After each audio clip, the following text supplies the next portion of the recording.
All right, as you can see there, the small box next to you, we are giving you live visuals coming from Cape Town. President Cyril Ramaphosa's motorcade arriving just 14 minutes or so ahead of Finance Minister Enoch Godongwana delivering his mid-term budget speech.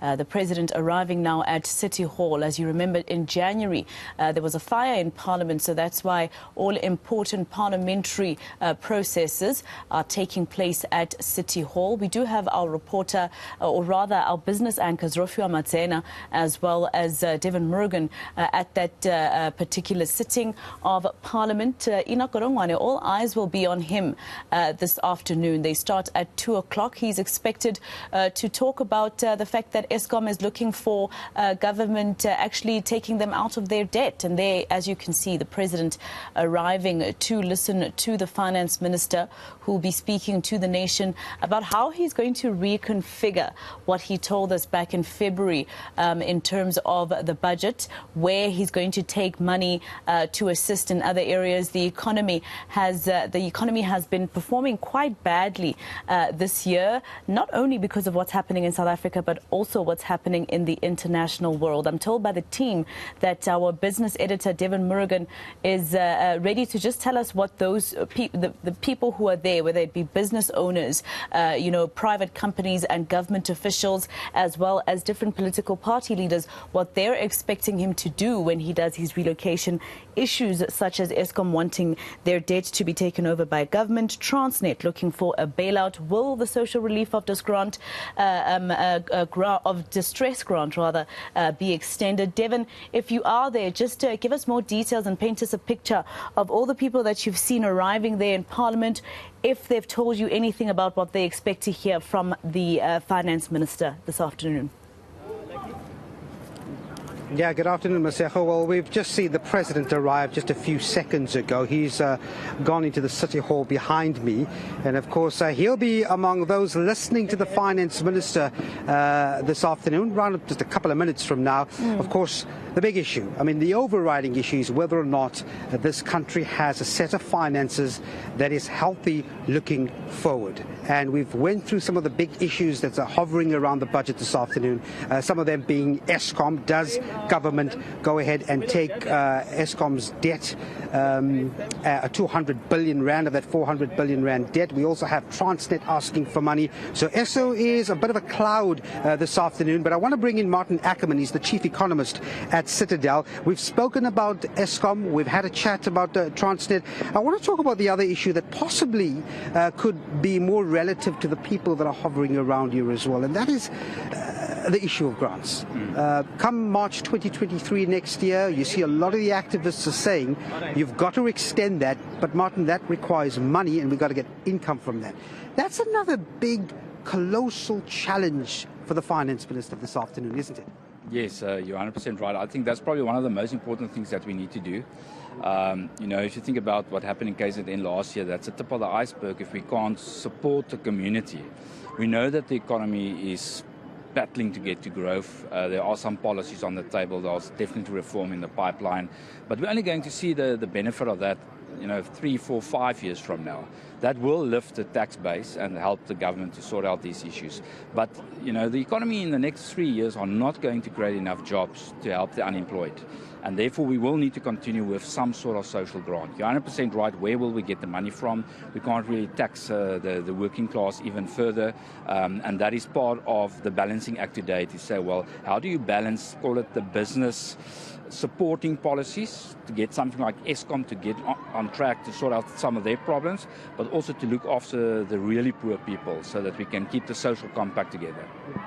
And look, let's just take a brief look at the international setting at the moment, because much of what happens there tells us what our revenue is looking like. For example, this expected revenue offshoot of 80 to 100 billion rand, that's coming chiefly from the fact that other countries are buying our commodities, right? And that's because the setting is right for them. We're getting into a recession. Interest rates are high all over the world.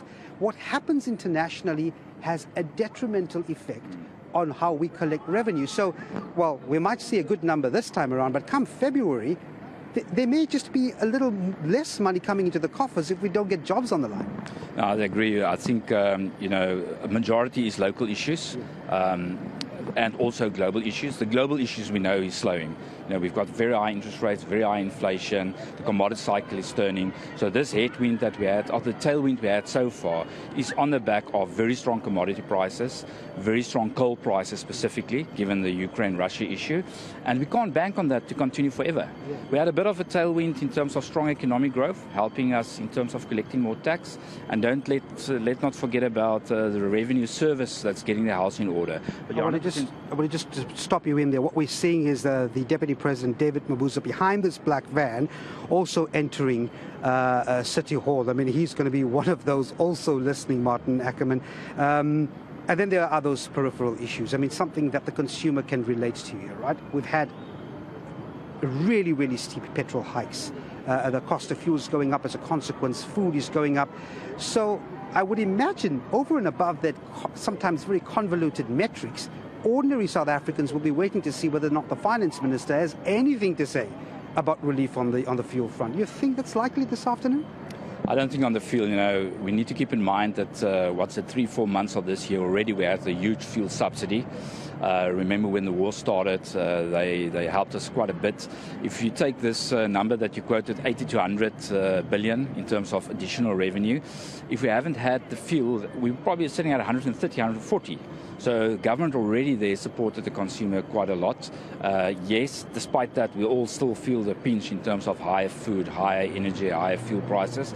I don't think they're currently in a position, given what we just spoke about, the need for social support, that they can actually give us further relief on something like fuel. And unfortunately, for the consumers, there's not that hope this afternoon. Yeah.